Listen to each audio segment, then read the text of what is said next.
Você já imaginou o que se passa na mente de alguém que olha nos olhos de Jesus, caminha com ele, vê milagres diante dos próprios olhos e ainda assim escolhe traí-lo? Por que Judas fez isso? Por ganância? Desilusão? Medo? Ou será que ele achava que Jesus não era quem dizia ser?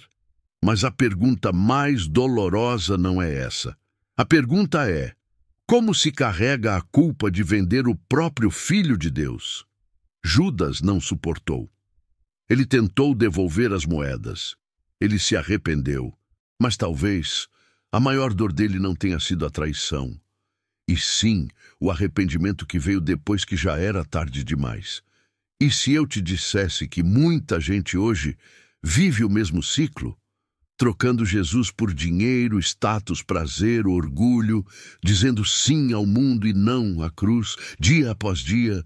Será que você também já trocou Jesus por algo que parecia mais valioso naquele momento? Hoje, a história de Judas não é só sobre ele. É sobre mim, é sobre você e sobre o preço invisível que a culpa pode cobrar de uma alma. O caminho até a traição. Judas era um dos 12, escolhido por Jesus, enviado em missão, testemunha de milagres que os olhos humanos jamais esqueceriam. Ele viu Lázaro sair do túmulo, ele viu pão multiplicar, ele ouviu palavras que transformavam corações, mas, mesmo estando tão perto da luz, havia sombras no coração de Judas, uma inquietação, uma rachadura invisível que crescia em silêncio. Ganância? Talvez. A Bíblia diz que ele roubava da bolsa dos discípulos. João 12:6. Frustração? Talvez ele esperasse um Messias político, um líder que tomaria o poder de Roma. Mas Jesus falava de amor, entrega, renúncia, e isso podia não ser o que Judas queria ouvir, ou incompreensão. Talvez ele nunca tenha realmente entendido quem era Jesus. Talvez Judas seguia o Cristo, mas com o coração distante do reino. E então chega o momento decisivo. Mateus 26 diz que Judas foi até os líderes religiosos e perguntou: "O que me darão se eu o entregar a vocês?" Eles responderam: 30 moedas de prata, 30 moedas, o preço de um escravo, o valor pelo qual ele vendeu o Salvador do mundo. Mas aqui está o mistério. Ninguém traz Jesus de uma hora para outra. Antes de Judas vender o corpo de Cristo, ele já havia vendido sua alma. O beijo da traição. Era noite. O jardim estava em silêncio. Jesus orava. Os discípulos estavam confusos e com sono. Mas Judas, ele já tinha feito sua escolha. Ele surge entre soldados, tochas e espadas, mas não aponta de longe nem grita uma ordem. Ele se aproxima e ali, no escuro do Getsêmani, ele beija Jesus. Um gesto que deveria significar amor, respeito, amizade, se torna a faca mais afiada da história. Judas beija e o céu se cala. Jesus, com os olhos cheios de dor e compaixão, pergunta: "Judas, com um beijo você entrega o Filho do Homem?" Lucas 22:48. Ele não grita, não se revolta. Ele olha, ele sente. Era mais do que uma traição.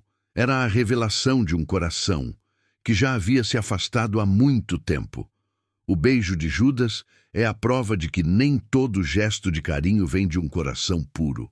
Às vezes, o inimigo também se aproxima com abraços e palavras doces, e talvez o mais chocante, Jesus sabia, e mesmo assim, deixou que o beijo acontecesse, porque o plano maior de Deus incluía até a traição.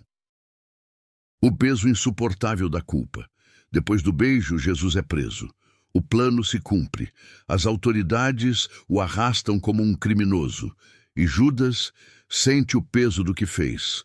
A consciência grita, o coração desaba, o remorso chega, mas a redenção não é buscada. Mateus 27 diz que ao ver que Jesus fora condenado, Judas se arrependeu. Mas não correu para os pés de Jesus. Correu para os sacerdotes, os mesmos que o usaram. "Pequei", disse ele. Entreguei sangue inocente. E o que eles responderam? O que nos importa? Isso é problema seu. Frio, vazio, tarde demais. Ele tenta devolver as moedas. Eles não aceitam. Então, Judas joga o dinheiro no chão.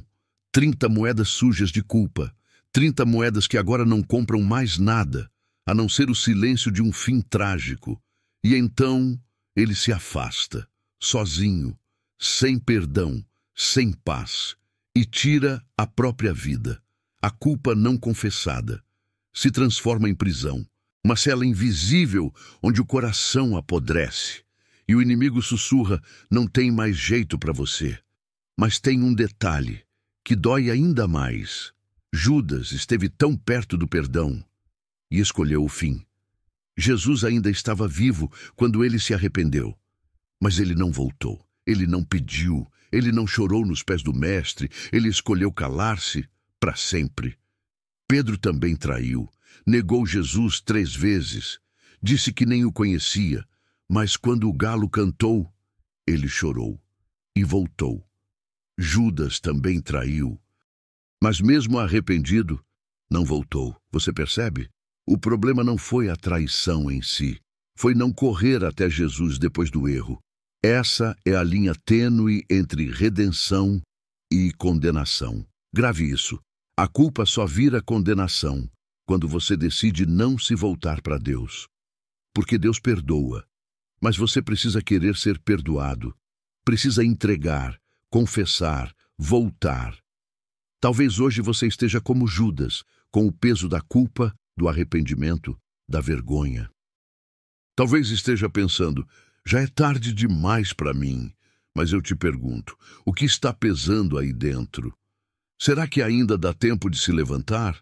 Se a resposta for sim, então não perca mais tempo. Jesus ainda está aqui, com os braços abertos, esperando por você. Se essa mensagem falou com você, se em algum momento você se viu em Judas, em Pedro, ou sentiu o peso da culpa, não guarde isso só para você. Curta esse vídeo, compartilhe com alguém que precisa ouvir essa verdade e comenta aqui embaixo qual parte dessa história tocou mais o seu coração. E não esquece de se inscrever no canal, porque nos próximos vídeos vamos mergulhar em mistérios bíblicos que a maioria ignora, mas que Deus quer revelar aos que têm sede por mais. A jornada não termina aqui, ela está só começando.